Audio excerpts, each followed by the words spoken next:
The conversation about climate adaptation is a timely conversation, which in my normal day of work calls on me to really look at my implementation arrangements for the infrastructure that we are implementing at the authority.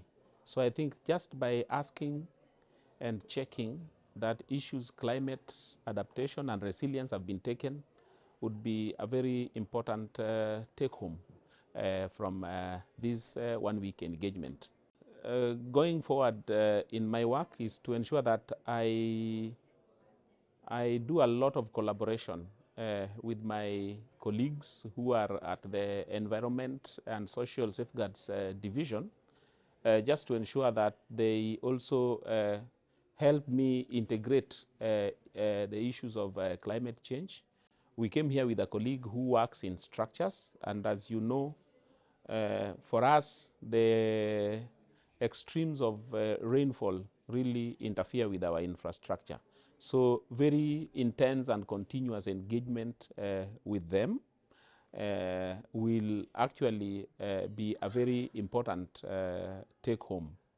But be that as it may, I'm also looking at ensuring that our teams are brought on board on all the activities that we do related to climate change, so that as we think, as we plan, as we design, as we construct, and even as we maintain, we talk about climate resilience, because when infrastructure is affected by climate issues, then you know the supply of goods and services are interfered with.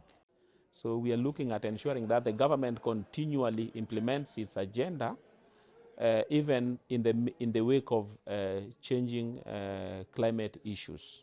So we shall entrench the conversation, looking forward to standards developed by GCA, so that we are able to tick the boxes on issues climate adaptation and resilience. We want a very continuous interaction on the emerging practices, because as a new concept, we are still borrowing bits and pieces. So as the standards are crystallized globally, so we can get the best practice, say for example from Netherlands, what activities have they done, especially in the road sector, to ensure that they are resilient to climate.